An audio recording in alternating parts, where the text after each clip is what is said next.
Aplikasi Simpel KLH sekarang memuat banyak menu, guys. Salah satunya ada menu sampah dan menu B3. Ini menu B3 ya, guys, bukan limbah B3.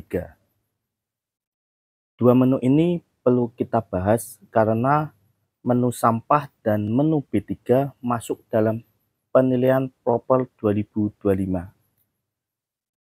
Pada kesempatan kali ini, saya akan membahas mengenai menu sampah di Simpel KLH.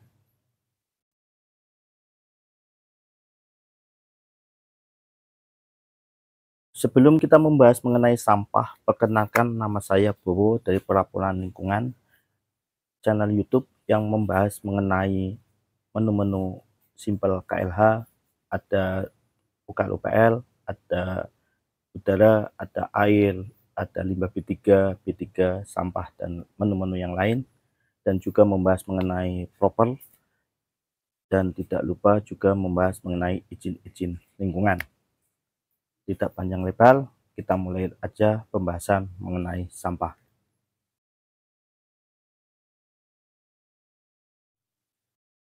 Di menu sampah Simpel KLH, ada dua hal yang harus perusahaan lakukan, dan data-data itu diupload di menu sampah.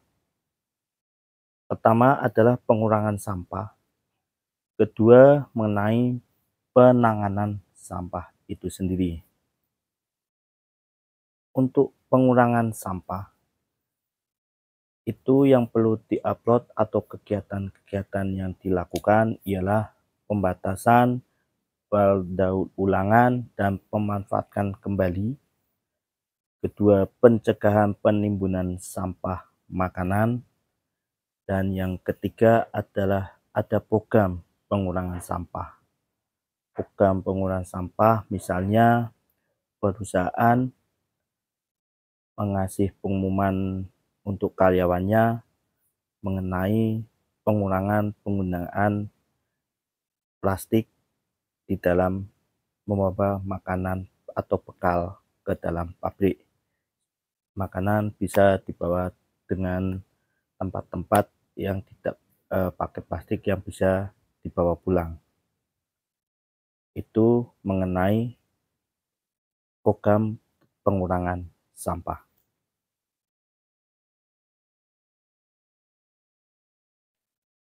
Kalau sudah ada program pengurangan sampah, bagaimana sampah-sampah yang sudah ada di perusahaan?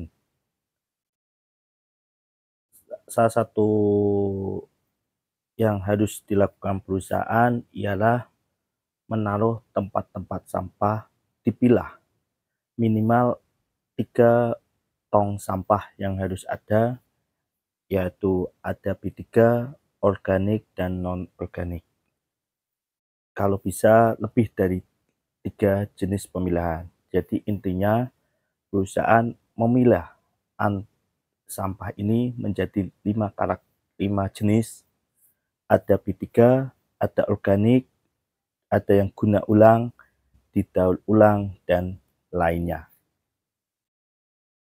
Setelah memiliki tong sampah yang terpisah atau terpilah menjadi minimal 3 tong sampah, perusahaan juga harus memiliki SOP pengelolaan sampah.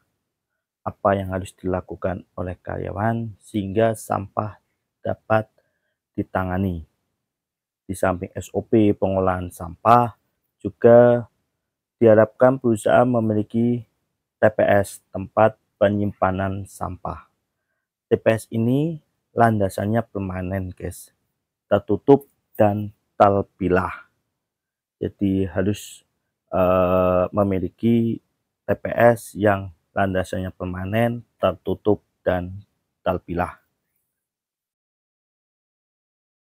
Berikutnya untuk penanganan sampah, kalau sudah memiliki TPS, untuk kendaraan pengangkut itu harus tertutup. Kendaraan pengangkut ke TPA itu harus tertutup dan ada pencatatannya. Pencatatannya juga terpisah antara untuk organik, non-organik, B3 didaur ulang, guna ulang, atau lainnya. Jadi intinya ada pencatatan di logbook. Tahap berikutnya untuk penanganan sampah setelah ada pencatatan dan pengangkutan kendaraan yang tertutup, perusahaan harus memiliki MOU dengan pihak TPA. Kalau misal perusahaan memiliki fasilitas pengolahan sampah organik seperti pembuatan kompos, itu bisa dilampirkan di dalam menu ini. Jadi di samping MOU, kalau memiliki program pengolahan pembuatan kompos, itu foto-foto tanda pengolahan kompos itu juga dilampirkan di dalam menu ini. Jadi intinya di samping ada MOU, kalau ada pengolahan di dalam seperti pembuatan kompos, didaur ulang jadi pot, itu harus difoto dan dilampirkan di menu ini. Setelah memiliki MOU dan logbook pencatatan sampah ini, dibuatlah neraca pengelolaan sampah, dan neraca ini dan kegiatan-kegiatan yang dilakukan dalam penanganan sampah dilaporkan ke instansi yang berkaitan dengan sampah. Jadi untuk penanganan sampah, saya ulangi lagi, ada beberapa hal yang dilakukan. Pertama, memiliki tong sampah minimal 3 jenis dan ditempatkan berapa tempat.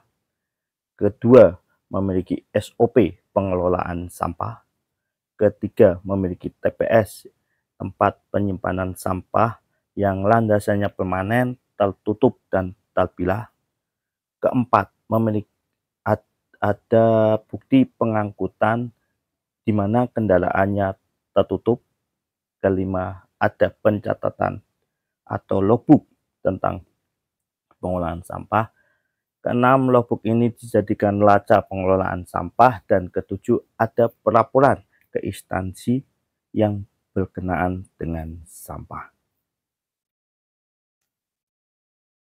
Sudah saya jelaskan tentang pengolahan sampah yang harus diisi dalam menu sampah di Simpel KLH. Ada pengolahan sampah dan penanganan sampah. Mudah-mudahan video ini bermanfaat. Lain waktu saya akan membahas menu-menu yang lain seperti menu bahan B3. Apabila suka video ini, dapat subscribe, like, dan komen. Sampai ketemu di video berikutnya.